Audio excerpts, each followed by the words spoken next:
Hello, my name is Ava Carter, and I'm 28 years old. If someone met me today, an active duty United States Army lieutenant, they would probably think I grew up in a disciplined home, surrounded by support, structure, and encouragement. But the truth is far from that. My story didn't begin with strength, confidence, or even a sense of belonging. It began in a small, sun-baked neighborhood in Phoenix, Arizona, in a house where I learned at a young age that love isn't always given equally, and fairness isn't something every child receives. Some of us have to fight for it, even before we know what we're fighting for. I grew up in a house where my parents, Richard and Karen, made their preferences painfully clear. If you had walked into our home at any point during my childhood, it would have taken you less than a minute to figure out who the star of the family was. My younger brother, Travis, wasn't just loved. He was celebrated, adored, praised for every small thing he did. His drawings were masterpieces. His grades were genius level. His presence alone, according to my parents, was something special. And me? I was the quiet one, the helper, the girl who somehow always fell short, even when I outperformed him. I still remember bringing home a certificate from school, a first-place ribbon from a spelling competition I had worked so hard for. I was so proud. My heart was pounding with excitement as I walked through the front door. But before I could even finish explaining how I won, my mom glanced at the ribbon and said, "That's nice, honey, but did you hear Travis made the basketball team?" She said it with a bright smile, her eyes full of the pride I had wished, just once, to see directed at me. My dad didn't even look up from the TV. That moment stung more than the dozens that came before and after, because it was the first time I realized my best would never be enough in that house. As I grew older, the comparisons became louder, sharper, and more frequent. If Travis got a B, it was because he was busy or tired. If I got an A, it was simply because, well, Ava always works hard. I wasn't praised for my intelligence. I was labeled a grinder, someone who could never match her brother's natural talent. And for years, I believed it. I let their words sink into my bones. I tried harder, thinking that maybe if I achieved more, just a little more, they would finally see me. But they never did. It wasn't just academics. Around the house, Travis was treated like royalty. He never lifted a finger, never did chores, never had consequences. I, on the other hand, was the unpaid housemaid. Cleaning, folding laundry, setting the dinner table, responsibilities I never complained about because I thought that maybe being useful would make me worthy. But in that home, usefulness wasn't the same as importance. Sometimes I wonder what hurt more, the things they said or the things they never said. My parents never told me they were proud of me, never called me special, never even thanked me when I did something right. Their silence carved something deep inside me, something that would take years to rebuild. But even then, even in the middle of the loneliness, I had no idea that the very pain shaping me would someday become the foundation of my strength. My story didn't start in uniform. It started in that house, with all the moments that tried to break me, but ended up making me stronger. Growing up, I kept telling myself that things would get better as I got older.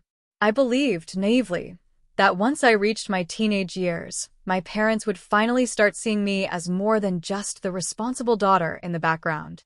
I thought maturity, better grades, and real accomplishments would earn me the validation I had been craving for so long. But teenage years didn't bring change. They only magnified everything I had been running from. The comparisons became sharper, the favoritism more obvious, and the distance between me and my parents grew into something wide and hollow. By the time I entered high school, I had already learned that if Travis so much as breathed, my parents would treat it like an extraordinary achievement. If he managed a C in one of his classes, my mom would call relatives announcing that he works so hard. But when I made honor roll for the third straight semester, she simply nodded and said, "Good. Keep it up." I remember how I stood there, waiting, hoping for something more, maybe a hug or even a smile. Instead, she brushed past me to go check on Travis's basketball shoes. The message was clear. No matter what I became, Travis would always be more valuable.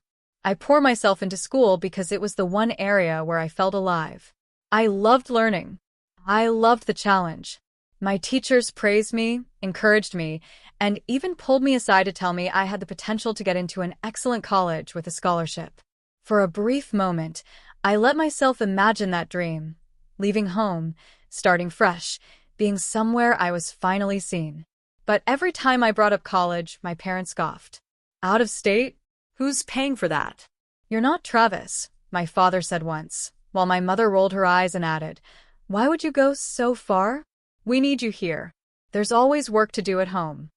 Still, I kept trying. I kept believing that if I did everything perfectly, they would eventually see my worth. But the harder I worked, the harsher they became. And then came the day that shattered whatever was left inside me. It happened on an ordinary afternoon after school. I had just learned that I had been selected as one of the top students for a statewide academic program, something only a handful of students earned each year. I walked into the house with the certificate held against my chest, ready to share the news. I found my parents in the living room with Travis, who was complaining about not making the varsity team. My father was consoling him, telling him it wasn't his fault and the coach probably had favorites. When I finally gathered the courage to speak, I held out my certificate. Dad, Mom, I got selected. It's a really big deal. My mom didn't even look at the paper. She cut me off immediately. Ava, can't you see Travis is upset? Stop interrupting. The room fell silent. My father glared at me like I had committed a crime. And then he said the words that would change everything. Why can't you just stop trying to show off? You think you're better than your brother? You're nothing without this house. I froze. Those words pierced deeper than any insult I had ever heard. Something inside me cracked. That was the day I realized I didn't have a family. I was just an unwanted shadow living in someone else's home. And it was only the beginning of what would come next. That night is burned into my memory like a scar, sharp, permanent, impossible to forget. I was 17, sitting at the dining table finishing an essay for school, trying to stay invisible the way I usually did. Travis had stormed into the house earlier complaining about a small argument he had with his girlfriend, and my parents were fussing over him as if he had survived a war. I kept my head down, quietly typing, hoping the storm of emotions in the living room wouldn't spill in my direction. But in my house, peace never lasted long for me. It started with something small, Travis accusing me of ignoring him. I wasn't. I was working. But the moment he raised his voice, my parents turned on me like I was the root of every problem in the world. My mother snapped, Ava, can't you ever be considerate? My father added, you always think you're better than everyone. Their words hit me like stones, but I stayed quiet because I'd learned silence was the only way to survive the night. Still, silence didn't save me this time. When Travis angrily pushed a chair, it hit the table and knocked my laptop to the floor. The screen cracked. My heart sank. It was the only thing I owned that I genuinely cared about. I bent down to pick it up, and before I even touched it, my father yelled, "Stop acting dramatic." Something snapped inside me. For the first time in years, I looked directly at him and said, "You're blaming me for something I didn't even do." The room froze. My parents stared at me like I had spoken forbidden words. That was all it took. My father stood up and shouted, "Get out of my house if you can't respect this family." My mother crossed her arms and nodded, as if throwing away a child was the most normal thing in the world. Travis smirked. I felt the ground disappear beneath my feet. I had nowhere to go, no money, nothing but a cracked laptop and a backpack of school books. I stepped outside into the cold night, listening to the sound of the door slamming behind me, a sound that felt like the final confirmation that I was no longer wanted. I walked for hours around the quiet Phoenix streets, tears burning down my face, feeling empty and numb. But somewhere between that pain and the darkness, a strange clarity surfaced. If my own family didn't believe in me, maybe I needed to stop trying to belong to them. Maybe I needed to build a life where I didn't have to beg for love or respect. As the sun rose, I found myself standing in front of a U.S. Army recruitment center. I didn't plan it. My feet just carried me there. And for the first time in my life, I whispered to myself, it's time to start over. I didn't know it then, but that moment would change everything. I stood in front of the U.S. Army Recruitment Center long before it opened, hugging myself against the early morning cold. My clothes still smelled like the night before. Fear, tears, and the dust of the street where I'd wandered aimlessly until dawn. I didn't know what I was looking for when I walked there. Maybe I just wanted a place where I wasn't the family disappointment. Maybe I wanted a future where I could breathe without feeling like I owed someone an apology. All I knew was that I couldn't go back. Not after being thrown out like trash. When the doors finally opened, the first thing I noticed was the warmth, the kind that didn't come from the heater, but from the sense of order and purpose inside. The walls were lined with photos of soldiers in uniform, medals of honor, and maps of places I had only read about in textbooks. I felt out of place, like a stray who wandered into someone else's world. But I didn't turn around. A man in uniform approached me. His posture was sharp, his eyes alert but not unkind. The patch on his chest read Miller. "You here to ask questions or to sign up?" he asked. His voice was steady, neutral. No judgment, no disappointment. Just a straightforward question. It caught me off guard. I think I want to sign up, I said, my voice shaking. He studied me for a moment, not the way my parents had, with accusation or irritation, but with curiosity. "All right," he said. "Let's start with the basics." He led me through the process step by step. Paperwork, background questions, medical screening appointments, ASVAB test scheduling. For the first time in my life, every question asked of me had a purpose. Every answer mattered. And not once did anyone compare me to Travis. When Sergeant Miller handed me a brochure explaining the benefits, opportunities, and expectations of Army life, I felt something shift inside me. It was the first time someone laid out a future that didn't depend on anyone else, one where I could earn my own respect instead of begging for it. "You need to understand," he said firmly, "this isn't easy. Basic training will push you harder than you've ever been pushed." I nodded. "That's what I need." He looked at me again, this time with something almost like approval. "Then you'll do fine." The next days went by in a blur of tests, forms, and waiting rooms. When I finally received the call confirming I was accepted into the program, I didn't celebrate, cry, or scream. I just closed my eyes and breathed, for the first time in years, like the weight of my entire life had finally lifted. I didn't have a home anymore, but for the first time, I felt like I had a direction. Basic training wasn't just hard, it was a completely different universe, one I had never imagined myself stepping into. The first morning at Fort Jackson felt like waking up inside a storm. At 4:30 a.m., the barracks erupted with the loud blare of the drill sergeant's voice, and before I even had time to understand what was happening, I was on my feet, scrambling to fall into formation. My heart pounded in my chest as I ran across the cold concrete floor in my socks, barely awake, trying not to look as terrified as I felt. That was my introduction to the Army. No warm welcome, no gentle instructions, just immediate reality. The days blurred together quickly. Push-ups, sit-ups, running, endless drills, endless shouting. Every muscle in my body ached, even ones I didn't know I had. The first week, I fell during a timed run and scraped my knee badly. Blood trickled down my leg, mixing with sweat and dirt, but when I tried to stand, my legs trembled uncontrollably. For a moment, I thought of my father's voice telling me I was nothing without the house, that I couldn't make it on my own. That memory hit me harder than the fall. And in that moment, something inside me hardened. I got up. I kept running. Not because I had to, but because I refused to let that voice define me anymore. Drill Sergeant Walker became the force that shaped me. He was strict, loud, and terrifying, but he saw something in me that no one else had ever tried to see. When others joked that I was too quiet, he said, "Quiet doesn't mean weak." When I struggled with the obstacle course, he didn't yell at me to move faster. He yelled, "Prove yourself to yourself, Carter." Those words stayed with me, because for the first time, I wasn't trying to prove anything to a family that never cared. I was proving something to the girl inside me who had spent her whole life feeling small. There were days when I cried silently in the shower, overwhelmed by exhaustion.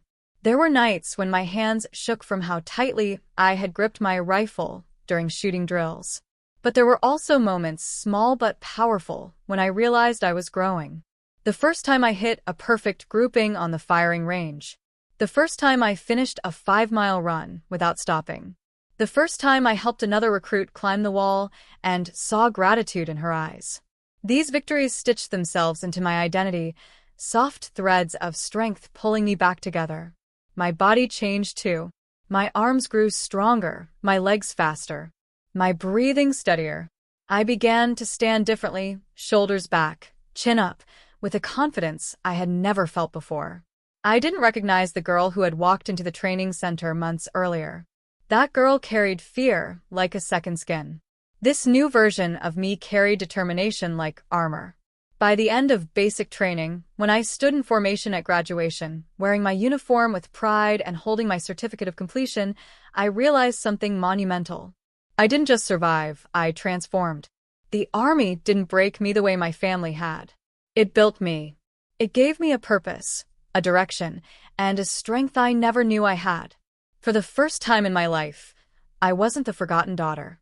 I was a soldier. Graduation day felt like stepping into a new version of myself, one I had earned through sweat, pain, and a kind of determination I never knew existed.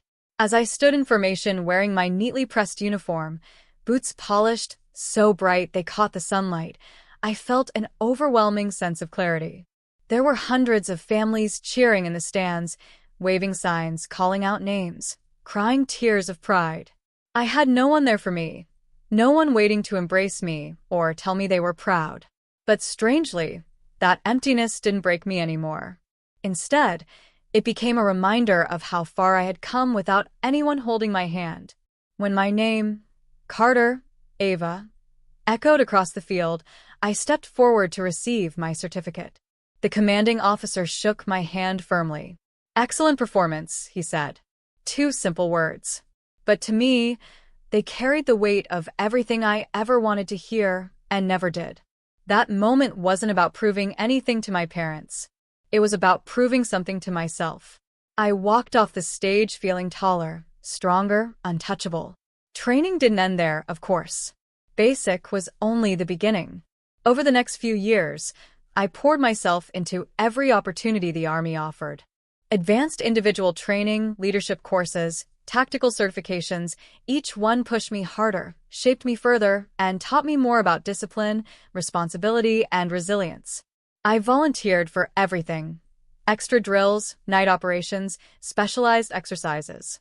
Not because I wanted recognition, but because I was building a life that finally made sense. I watched soldiers come and go. Some gave up, some transferred, some excelled. I learned to work in teams, lead small units, read maps under pressure, communicate in chaos, and make decisions that mattered. My confidence wasn't loud or showy. It was steady, quiet, unshakable. The kind that came from surviving what I had, both in childhood and on the training grounds.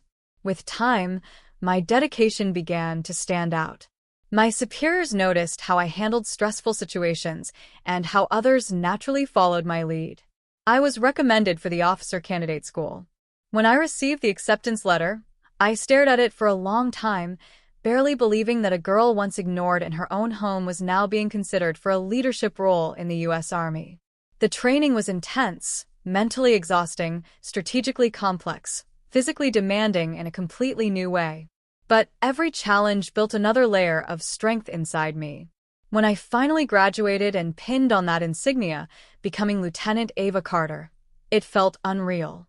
My hands trembled slightly as I adjusted the bars on my uniform. Lieutenant, a title that carried weight and honor. A title my younger self never would have dared to dream of. No family member knew. No one sent flowers or messages. But I didn't need them to. This moment wasn't for them. It was mine.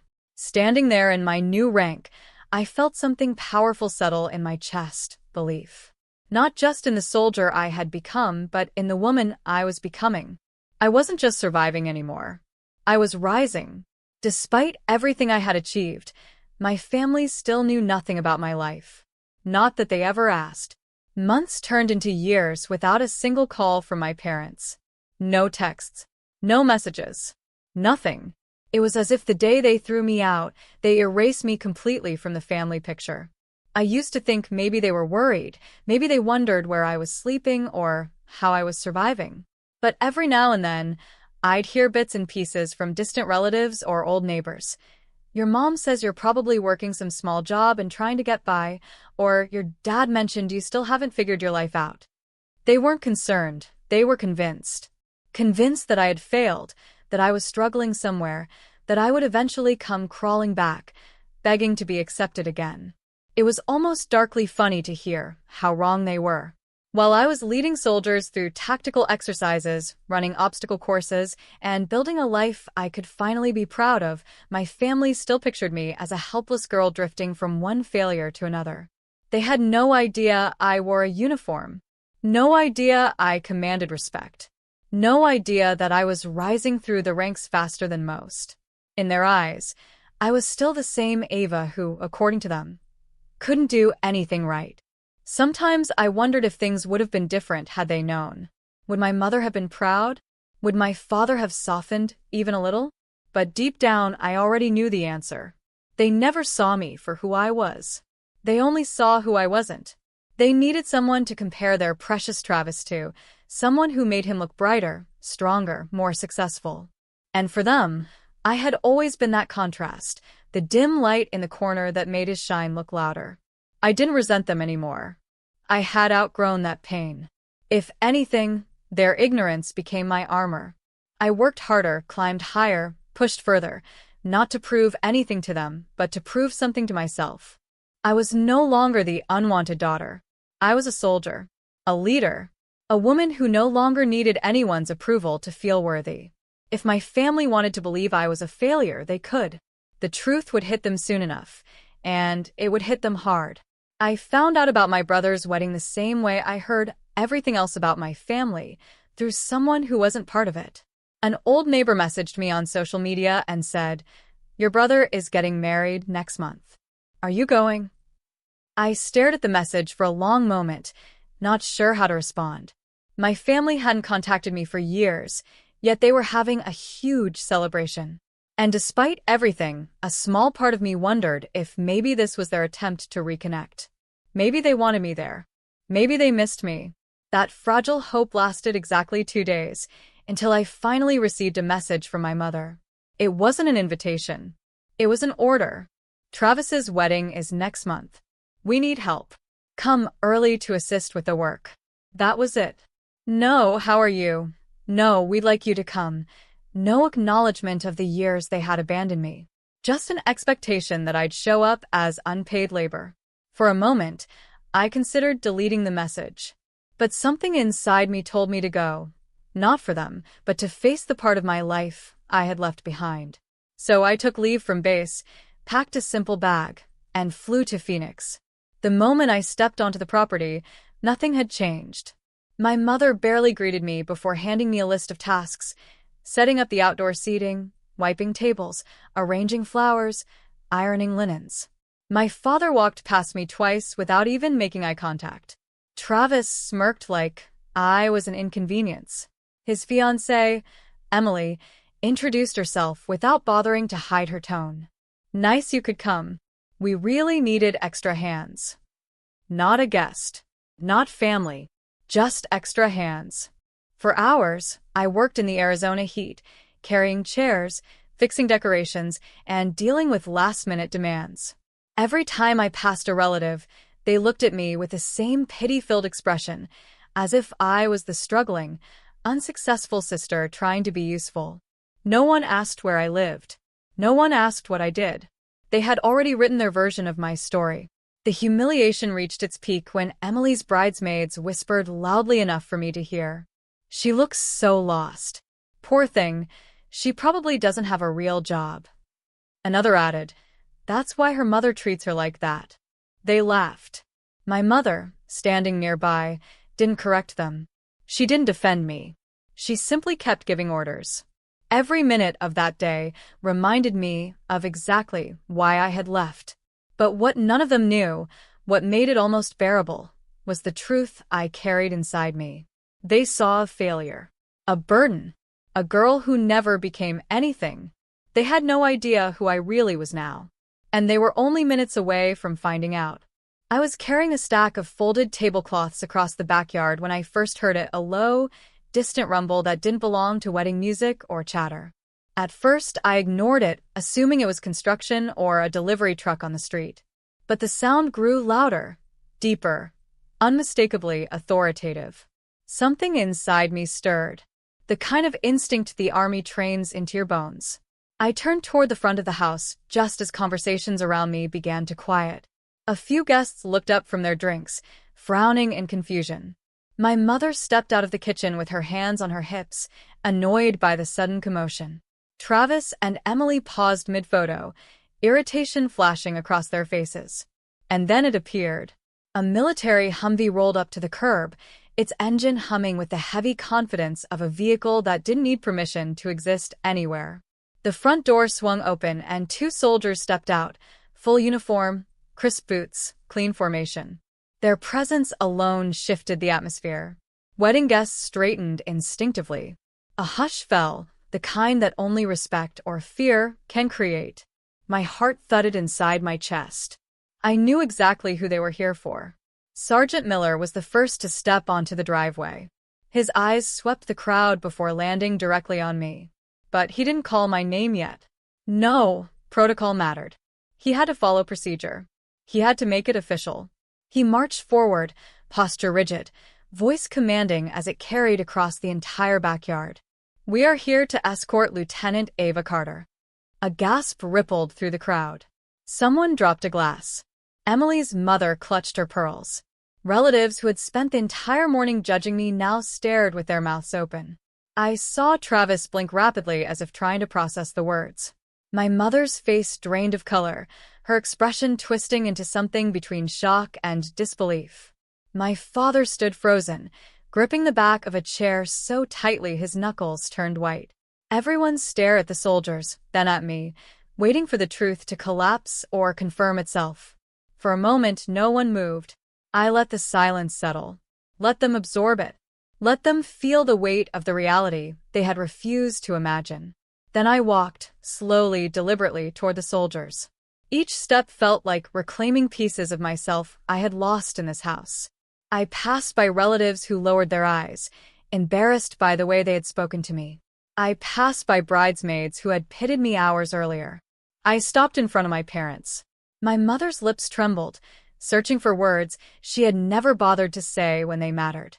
My father looked at me like I was a stranger. I didn't give them time to gather excuses. Standing tall in front of everyone, I said the words I had waited years to say, calmly, without bitterness, without anger.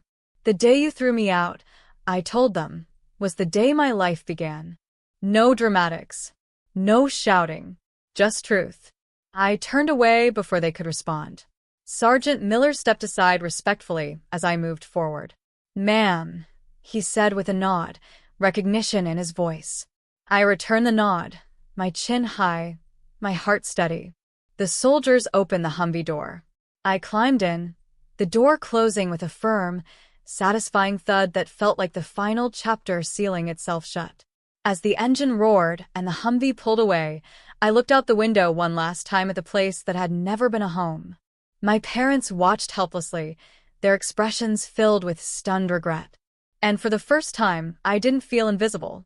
I felt invincible. As the Humvee carried me away from the house I once believed was my whole world, something inside me settled into place. Not peace, not immediately, but clarity. A kind of soft, quiet understanding that the little girl who once begged for approval from the people standing behind that fence no longer existed. She had been replaced by someone stronger, someone who had built herself from the ground up, someone who had learned the hard way that family isn't defined by blood, but by respect, loyalty, and love. Everything I had become, I owed to the version of myself who refused to break, even when she was pushed out into the world alone. The city streets passed by in a blur as we drove, but for the first time, I didn't feel lost. I didn't feel directionless. I felt grounded, anchored by purpose. My uniform wasn't just fabric and patches. It was a symbol of the life I created after being told I would never amount to anything. It was the armor I earned through hardship, discipline, and courage. And as I glanced down at the insignia on my chest, I realized that every moment of pain had led me here, to this new beginning. When we reached the base, the familiar sight of soldiers moving with precision and confidence welcomed me like a second family. A real family. One I had chosen. One that valued me. I stepped out of the Humvee, and the cool air hit my face with a refreshing honesty. Sergeant Miller paused beside me. "Rough visit?" he asked, though I could tell he already knew the answer. I shrugged lightly. "Necessary," I replied. And it truly was. I needed to see them one last time, not to seek closure from them, but to confirm that I no longer needed anything from them at all. Later that night, I stood alone outside the barracks, looking up at the sky. The stars felt brighter than they had in years, almost as if they had been waiting for me to lift my head and finally see them. I thought about the contrast between the girl I used to be and the woman I was now. The girl who cried quietly in her room, hoping her parents would finally notice her. And the woman who now led soldiers, made decisions that mattered, and walked with a confidence built through resilience, not approval. Maybe my parents would spend the rest of their lives wondering what went wrong. Maybe they would regret how quickly they cast me aside. Maybe they would now tell people a different story about me. But none of that mattered anymore. Their version of me had died the night they shut the door in my face. The real me, the strong, disciplined, fearless version, was born the moment I stepped into the army. I inhaled deeply, letting the night air fill my lungs, and felt something powerful settle inside my chest. Freedom. Not from my past, but from the need to rewrite it.